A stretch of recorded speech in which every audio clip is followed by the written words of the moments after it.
Okay, enough intro. Enough intro. Welcome to. Is my microphone working? No, it was not. Why did I have that muted? Did I mute myself last night? Now do I have?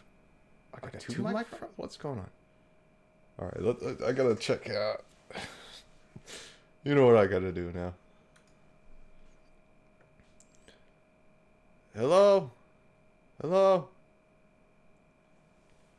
hello, hello.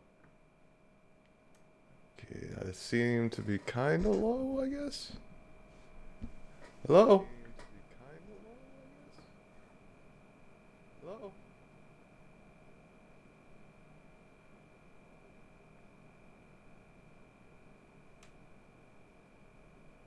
Hello.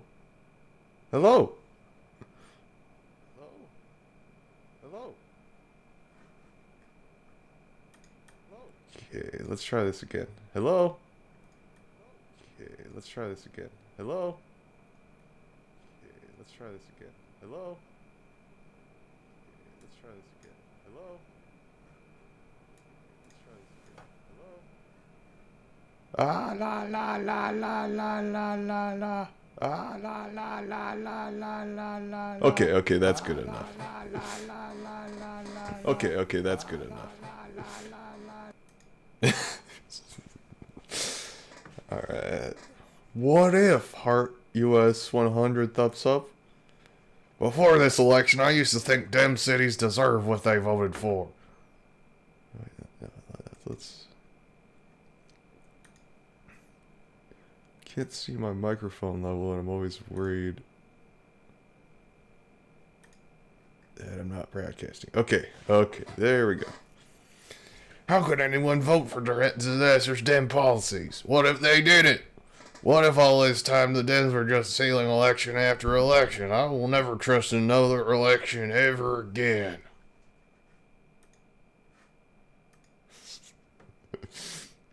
Like, you can't even consider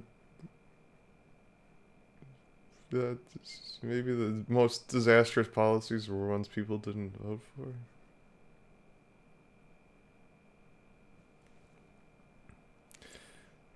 Okay. This is an interesting one that I noticed. The hashtag FBI and hashtag Supreme Court aren't doing their job, which why hasn't the U.S. Army removed them and president replaced them? Because that's literally fascism. Your president and military failed you, allowing Soros Antifa to hurt you day in, day out. Hashtag QAnon, hashtag MAGA. And then there's some interesting. Hashtag the shunt. Hashtag Galactic Court. Let's see what the shunt is and what a Galactic Court is. Oh god, what is the shunt? Is this just something made up by this one person, Django Kill? Yeah, they're just spamming this same thing. What is the shunt?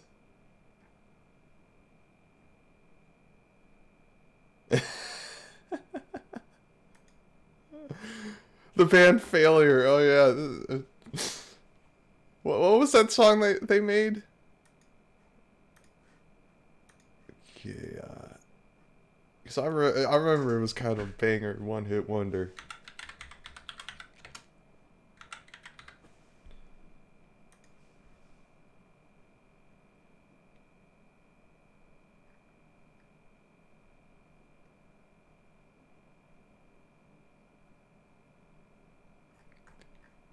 Let's view the full playlist.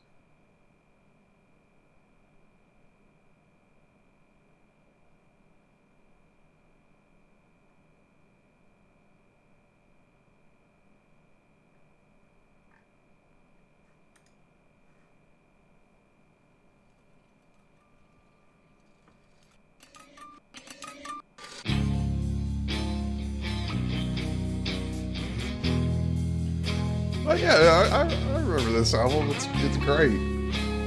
It's so weird that they're using this album cover for that. Okay, I mean, I don't want to get muted, so we're gonna.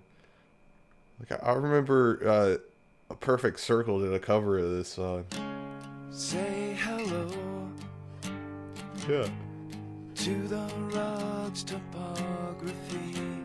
Yeah, this is a great album.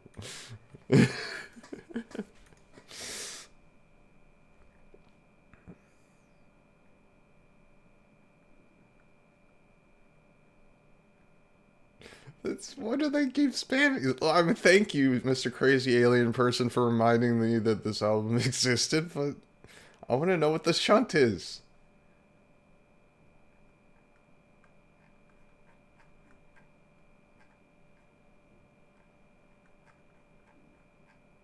What's the sleeping Chief Wiggum and the shunt? Like, I get spamming something if you're really into wanting people to find out about it. You did. Please explain what it is. I really want to know what you're calling the shunt.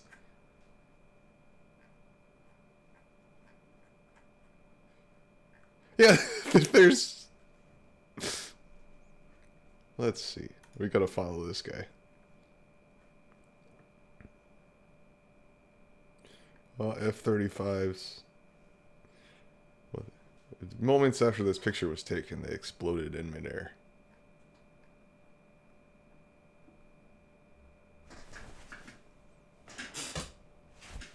What? I got my camera all set up high like that. Okay.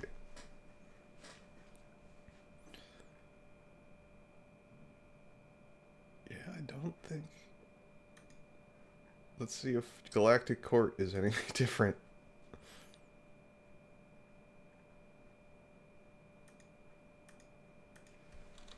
Please explain your theory intrigues me.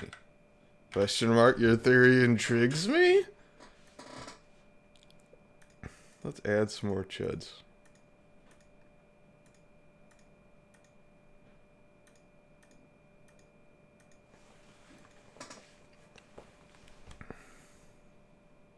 Give me a second, I gotta do something real quick.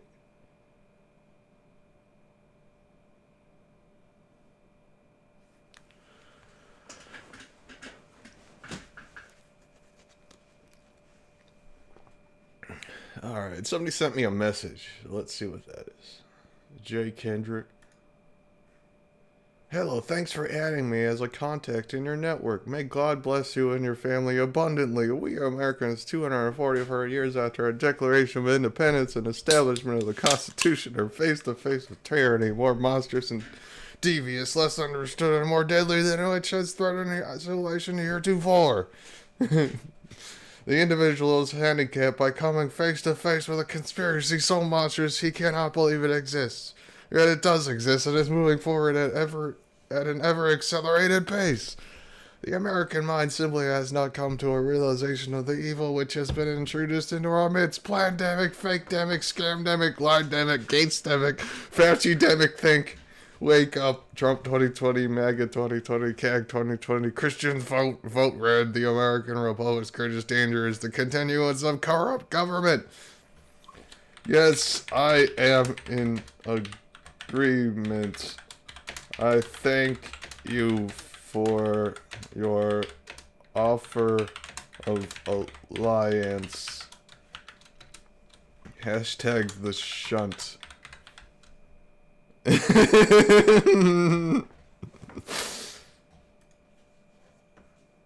there's Clapper. Let's open it. Let's open in a new tab because we're going there.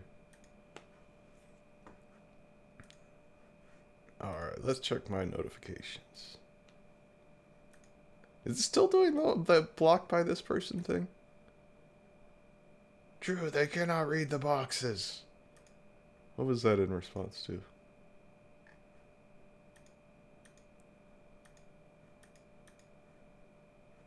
Garbage website.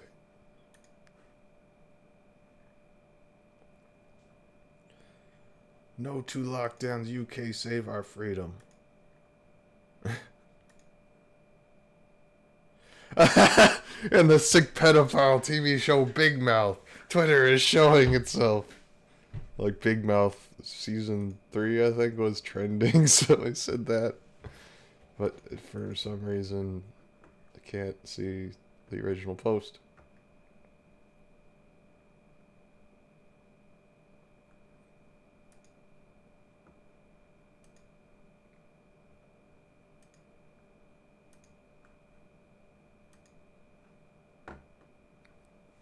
Groiper Dad? Oh god, that's scary. American nationalist, fascist, Christian. Oh Jesus. Groiper Dad? Oh, that's awful. No. No. What? Pope Pius? It's not possible for Christians to take part in anti-Semitism. We are Semites spiritually. What?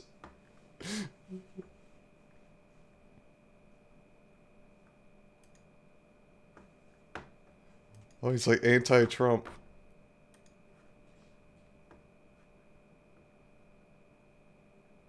Oh, no. Never mind. These replying to this. Stealing profile pictures is a death sentence. Is he trying to say, like... You stole Anton Chigurh's picture, you monster. He's gonna come kill you now. You're gonna get hit by the bolt... captive bolt pistol. Jesus, this is sad.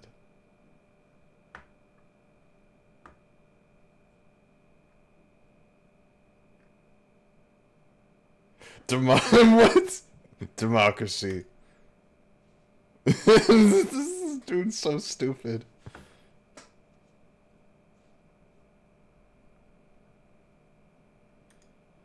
I guess Texas wasn't part of the plan. Distraction to the left. Dakota's blacking in their duties. Yeah. Now I get to say Cindy Powell was a fraud and be like, I told you ahead of time. Ugh. Let's find some pissed off MAGA people. Caitlin Bennett. Trump won't be leaving the White House because Trump won. He must declare marital law now. No, let's make them all pissed off by saying he should declare Sharia law. Sharia law now. We must. No, you gotta say Trump. Stop the steal with our troops. It no more negotiate. Time for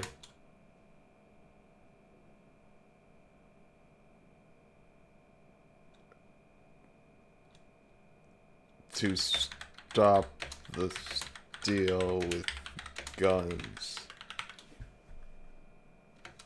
But just military guns. Just yet. Maybe police. You gotta make sure to de-escalate a little bit.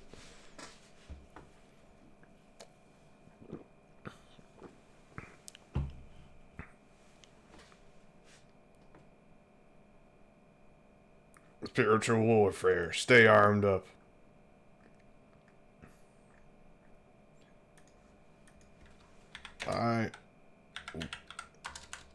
Wear the full armor of God.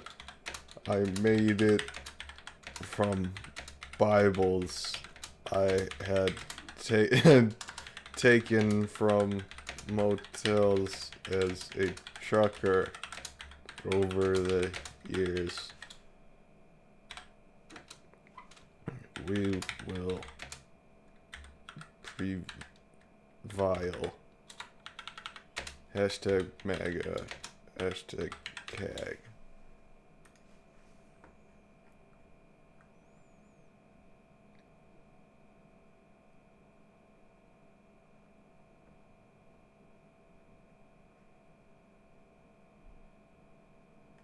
This was posted by President Donald Trump 5 minutes ago on FB. Echo and follow. America deserved an honest election. America's deserved 9/11. Fuck it. I'm saying it. Is what they got. Suitcases of ballots added in secret in Georgia. Dead people voting in Wisconsin. A money for vote scheme in Yeah, Nevada. yeah. Poll watchers denied access in Pennsylvania. Faulty ballot drop boxes. And clerks... That was a MAGA thing, you idiot. Like like the Republican Party set out the fake ballot box. Now they're using things that their side tried to steal the election with, like legitimately trying to steal the election. They're like, the Democrats did that though. Like that was literally the state Republican Party, I think, put those fake ballot boxes out, and they were forced to remove them. Facing felony charges in Michigan. The evidence is overwhelming. Call your legislators. Demand they fight for honest elections.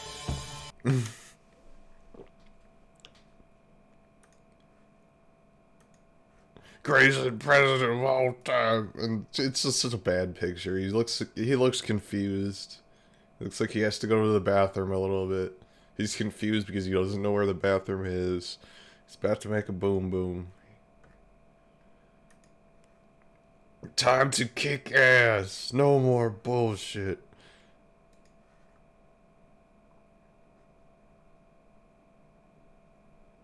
Okay.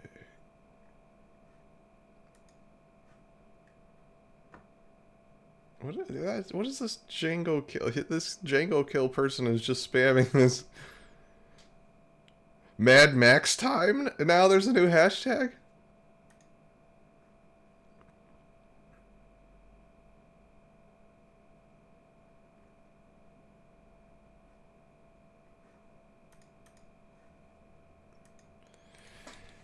We must also all research hashtag the shunt. Very important. Hashtag galactic. No. Galactic Court takes it too far. And then let me just find a picture that has the word shunt. Let's see, shunt. What is a shunt? Yeah, like a fluid drainer for your brain. Yeah. Like, you know, it's better to not include a picture so that when they look up what a shunt is and see that, they'll be very confused.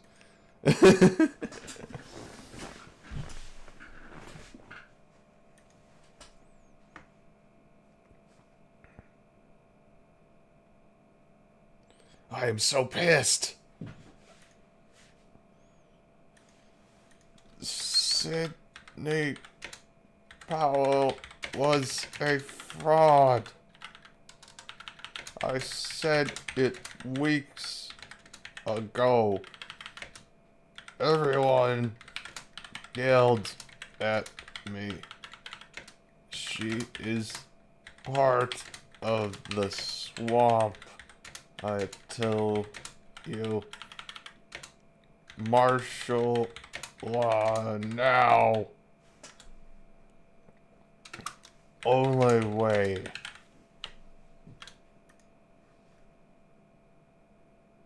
Yes. Here's a good story.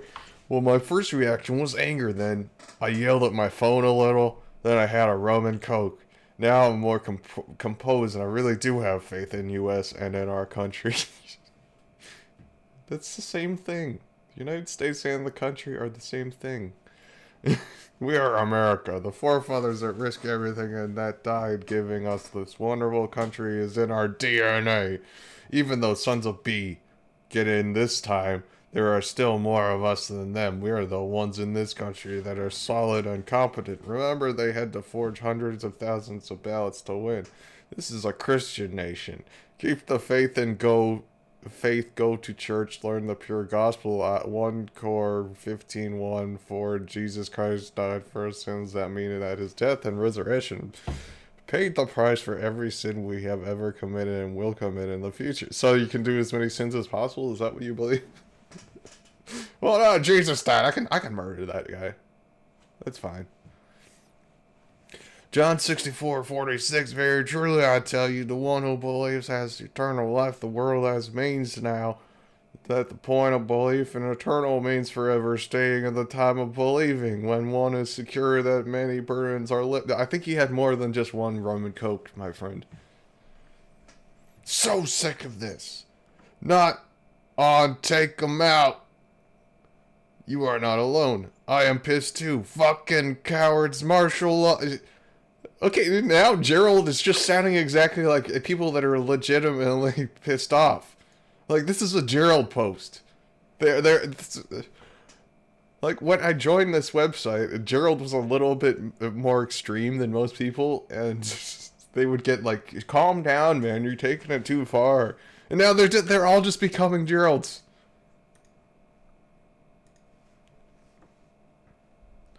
I don't recognize any of these people. Well, Chris Matthews.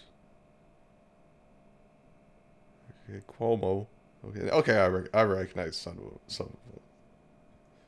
Chuck Todd, Brian Willie. Okay, I do recognize like most of them. It's just they're such bad pictures that it takes a minute.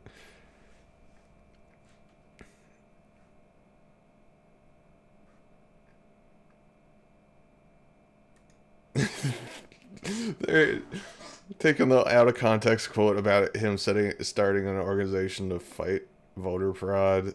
And we have created the most extensive and inclusive voter fraud organization in the history of American politics. But you don't get folks, they have to admit they do something because it's part of their curse. The globalists are cursed, so they have to openly say things, and they never misspeak. They never awkwardly word things because the Illuminati will kill them if they do. So everything that they say needs to be taken literally.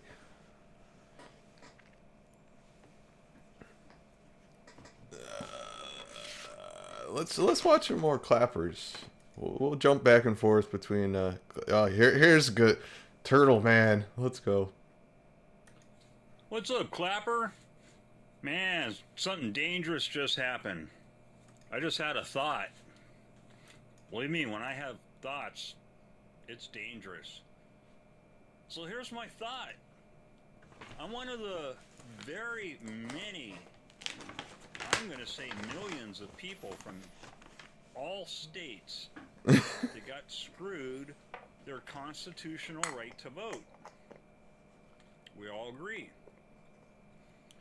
Now, did you know that if the state keeps you from a federal election or interferes or tampers with or removes you from the system so that shows that you didn't vote, if in any way any state messes with my constitutional right to vote and my vote did not get counted, it sounds like no longer. Sounds like you got caught up in the Republican voter suppression that they've been trying to push. Seems like that's kind of the fault of the people you're supporting. The reason why you didn't get to vote, unless you're like a felon, which, I mean, duh, you wouldn't be able to vote, and we should get rid of that. I mean, but you're not giving any information of how you weren't able to vote. A citizen of the state of California. Yes, look it up. So look it up. Illegal alien in the state of California. I wonder how many benefits I could apply for right now. Damn. California. You made this entire video just so you could make that quote unquote joke right there. Ooh, you said this is the first time I ever heard someone say something like that. The state that teaches you no skills other than to steal. What? So, look it up. Constitution says now, I'm an independent American without a state.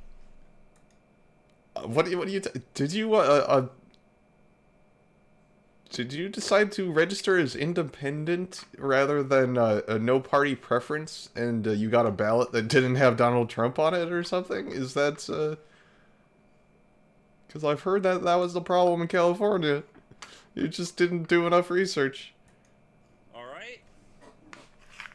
So, like I told the census worker that pulled in my yard, get off my tribal property or I'm going to have the tribal police arrest you.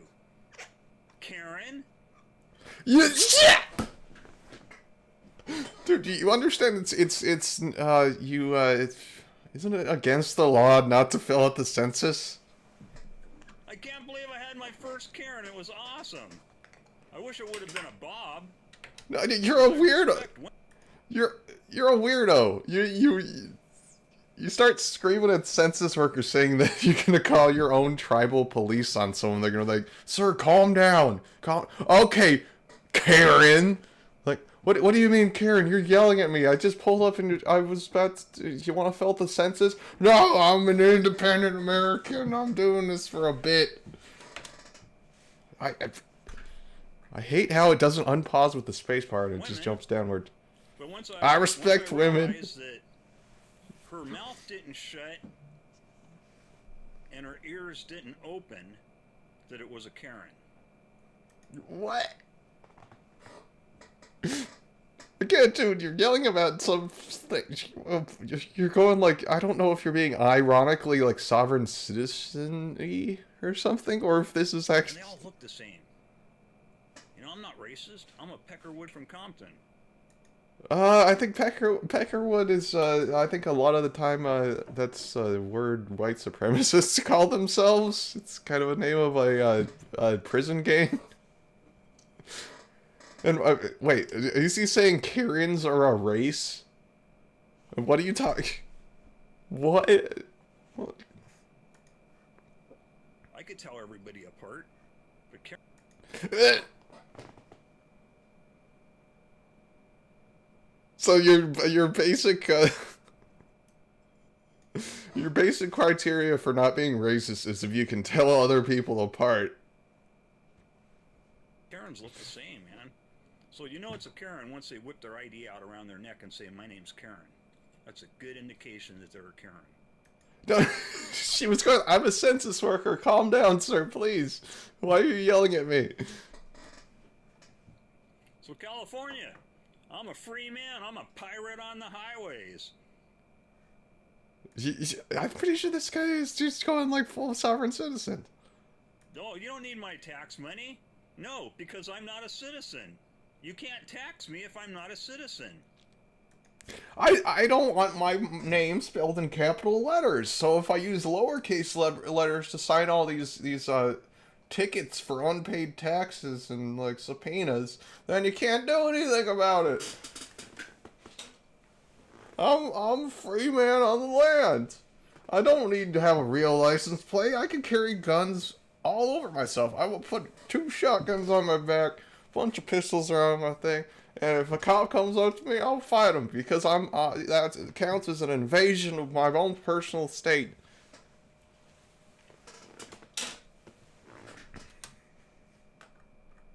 Correct.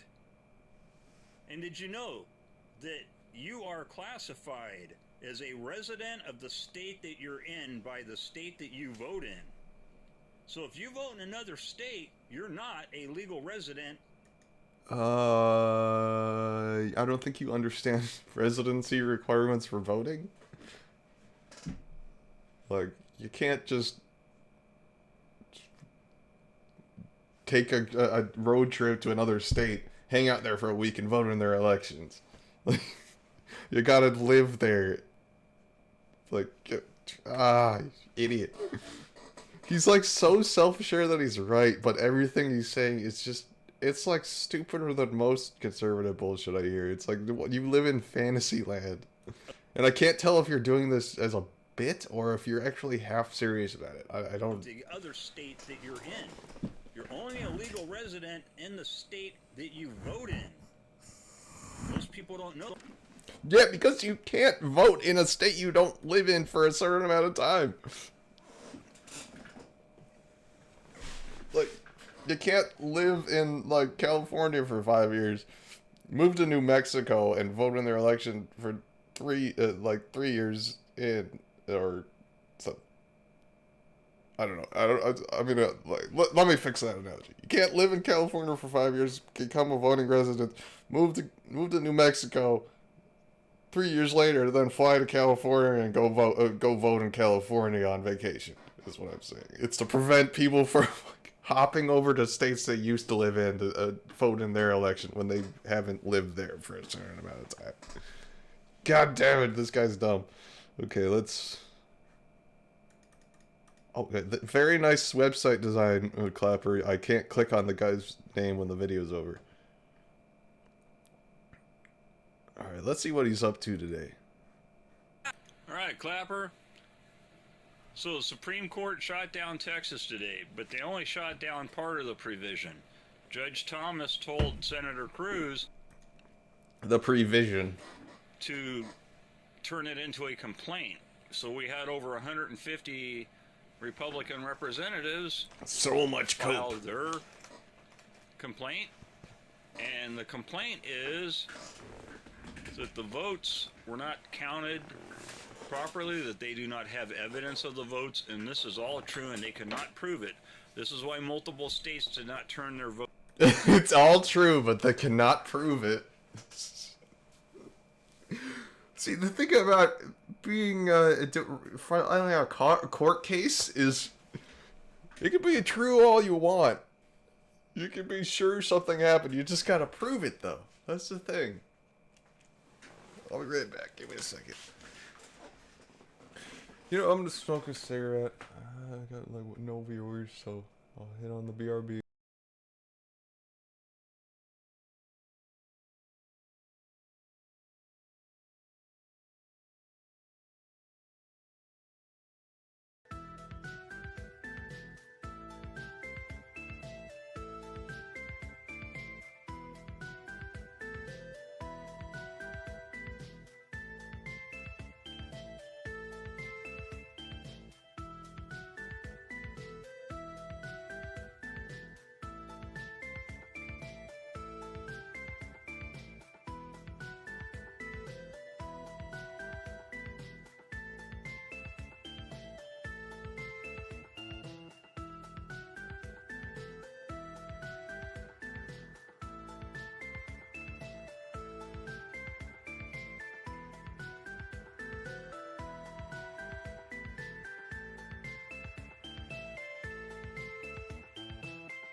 Okay, I'm back. Let's finish what this guy's going Votes on in. about it. Write some posts. So by not turning their votes in, they prove that their own system is invalid.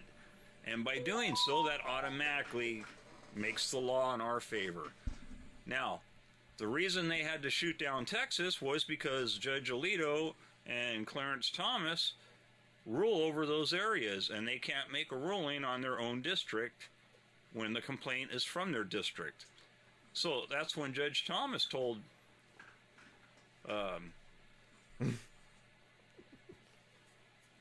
Ted Cruz to file the actual complaint, and that he has full right to file the.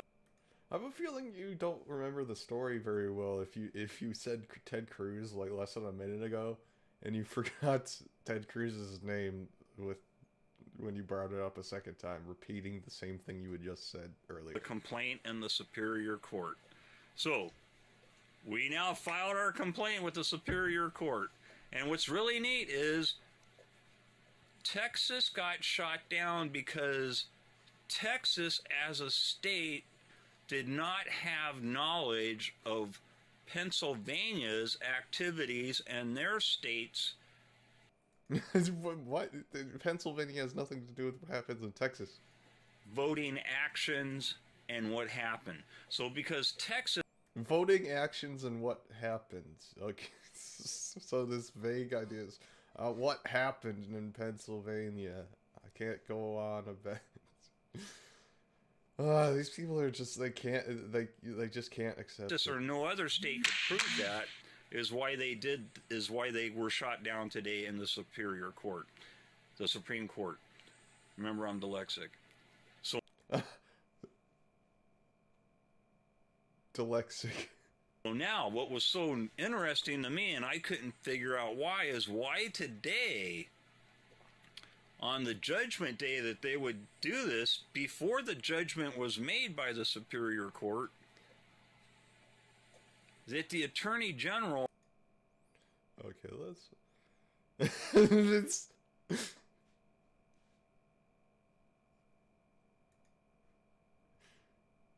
Oh no, it's not him. You're a loser. Reported. Come on, man. How many of you reported this? They will take it down. Good morning. It is Thursday, December the 10th. By the end of this afternoon, the FDA should be granting emergency use authorization for the Pfizer vaccine. What the hell took so long? Canada and Britain have already authorized the vaccine. We're more than a week late. Better late than never, though. Let's start a.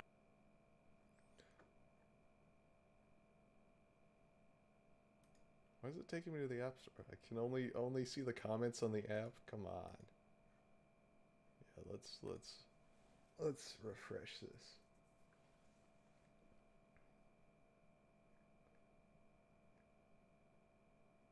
Our flight boarded and took off late, then landed at our connecting flight airport in Georgia on the opposite end of the building. We had to catch 2 shuttles to get our gates and sprinted to get there. Other Trump supporters were running with us. By the time we reached our gate 8, they denied all of us entry and our flight took off without us. What the fuck? We're stuck in Georgia. Our options is to take rooms here in Georgia and fly out in the morning, or to take a car and drive 9 hours, get no sleep, and cover the protest. This is bullshit.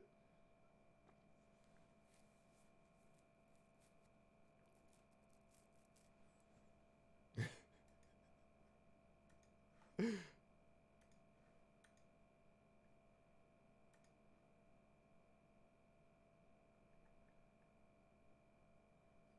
conspiracy of having a very that's what airports are like. You should have.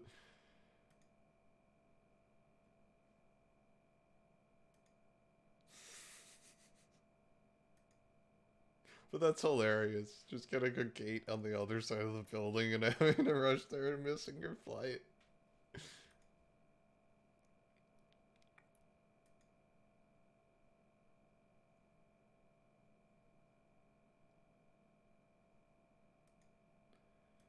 Let's see. Bullshit. Shut. investigate pilots.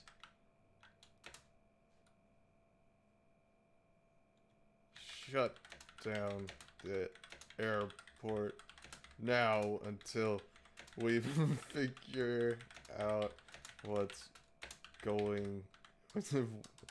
What the hell is going on?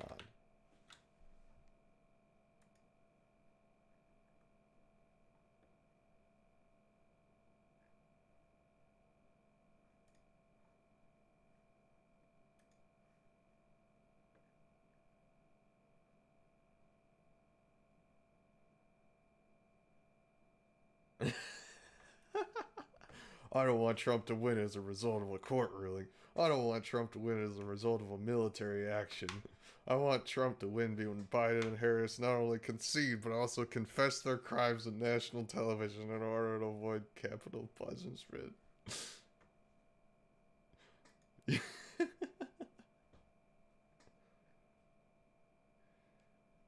Listen, Jack. I took that baby. I took him like a lobster, and I just and I sucked the adrenochrome out like a. I got out of control, man. I was I was draining like 6 babies a day, Jack. And you know when you get up to 6 babies a day, it's got and that's the truth, Jack. And that's 6 babies. Like golf, but for men. What? So now they're. I thought your Daddy Trump loved golf. Let's go. Golf is for women. I will never like anyone who golfs.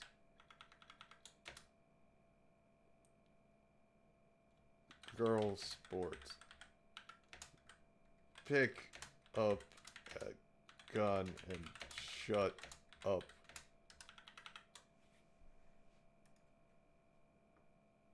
I'm just waiting. Some Trump supporters like, doesn't Donald Trump golf? No, he owns a place where others golf, but he has never golfed. I've not seen the pictures.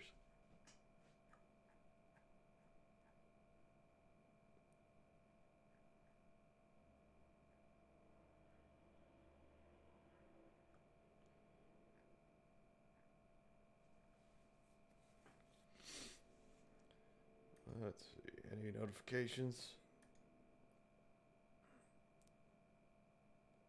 Oh, I'm getting upvotes. I'm getting upvotes for shutting down the airport.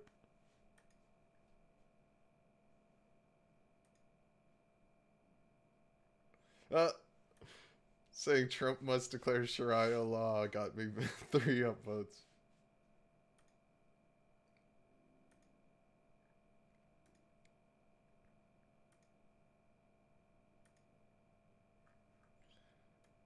Let me clear all my notifications, see if that blocking thing goes away.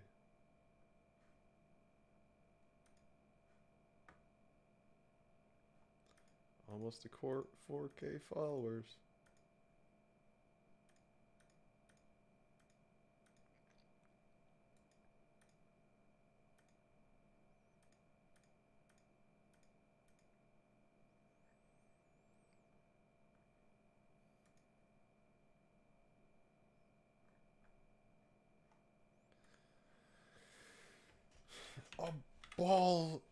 A boilish, the scam Supreme Court. It is useless if they can't get the suits passed.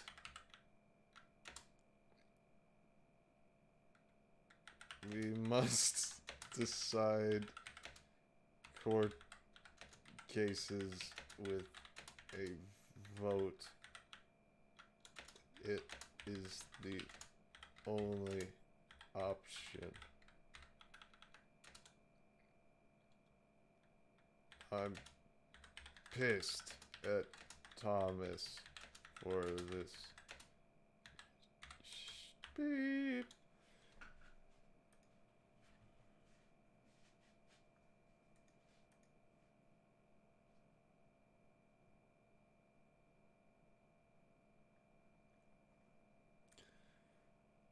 Alright.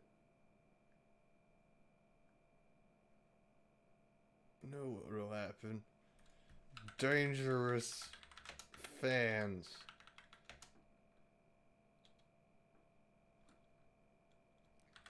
They blow the fires over the land and make them worse. Here they only use up power too. My household fan takes electricity. California is full of idiots who don't understand. Fans use power. Dumbass is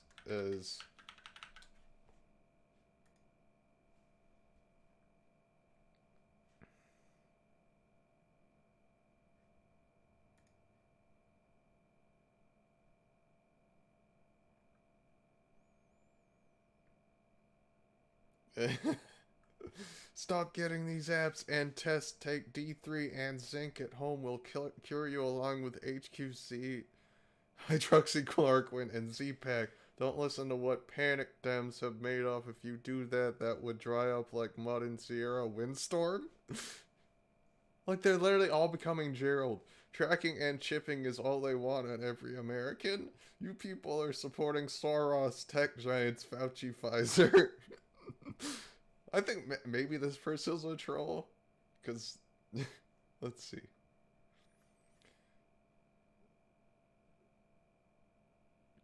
Soros checked on Fauci, Pfizer. Why do you think it has to be kept at sub-zero temp so chips won't prematurely come on?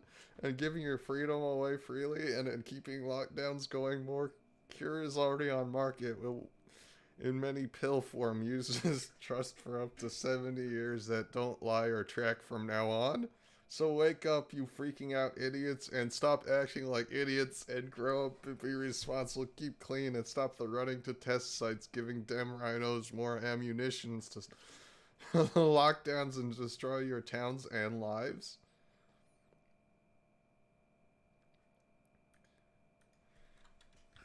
They have pushed a fraud for too long.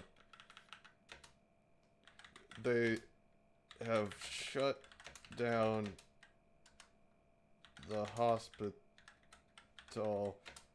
and won't let people in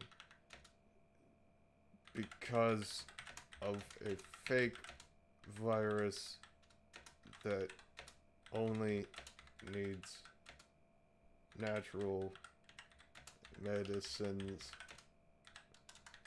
like pills and such to cure cheaply in the home.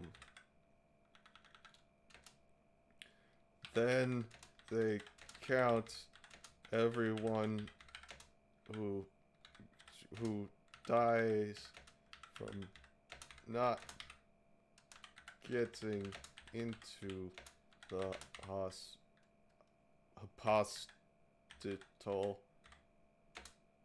as a COVID. They will close the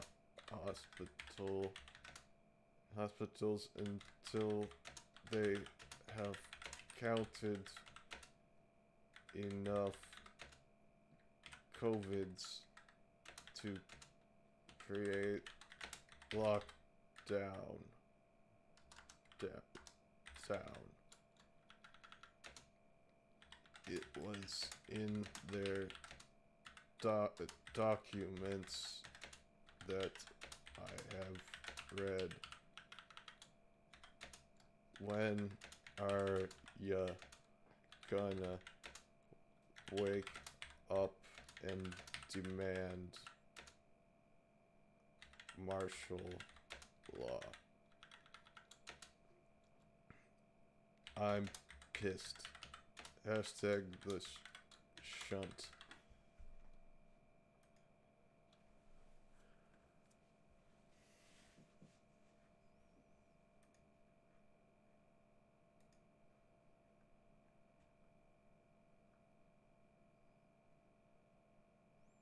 Don't do updates for your phone till this is over. They're not gonna sneakily put a contact tracing thing on your... The phone can already track where you are. Like, they don't understand that... you're an idiot.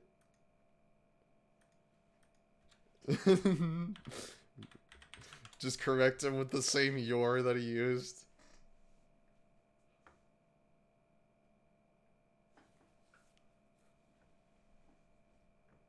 These people really need the vaccine so they can stop worrying. Thumbs up. You know, if the Dem ever read the Bible, they might know it warned us about this very thing.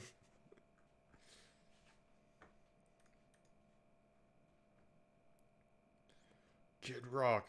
Let's follow all these people.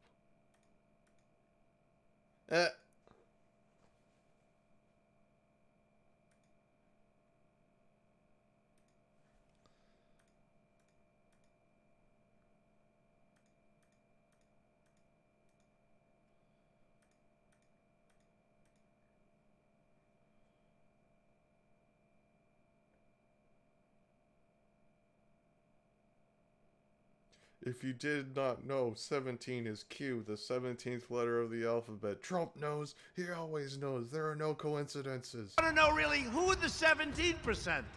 Who are they? Who the hell are the 17%? Anybody in here from the 17%? Don't raise your hand. It may be dangerous. 17, 17, 17, 17, 17. They're so desperate to get any sort of, like, nod from Trump about QAnon stuff that they've just resorted to... I paused it at 17 seconds! Oh, he's real! 17. I'm gonna comment and say... I had paused the videos because I was feeling sick at that moment, and it was paused at 17 seconds. Yes! Hashtag Q. Hashtag Mad Max time. 17, 17, 17, 17, 17, 17, 17, 17, 17, 17, 17, 17, 17, 17. So I think I might have been in Washington 17 times in my life. 17, 17, and 17, 17.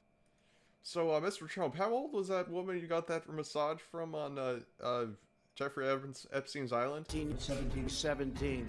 17, 17, 17, 17, 17, 17, 17, 17, 17, 17, 17, 17, 17, 17, 17, 17, 17. I spoke to him 17 minutes ago. I hung up the phone as you're coming in. 17, 17, 17, 17, 17, 17, 17, 17, 17, 17, 17, 17, 17. Just imagine somebody just sitting through hours of Trump speeches just to isolate every time he ever said 17. 17, 17, 17, 17, 17, 17, 17, 17, 17, 17.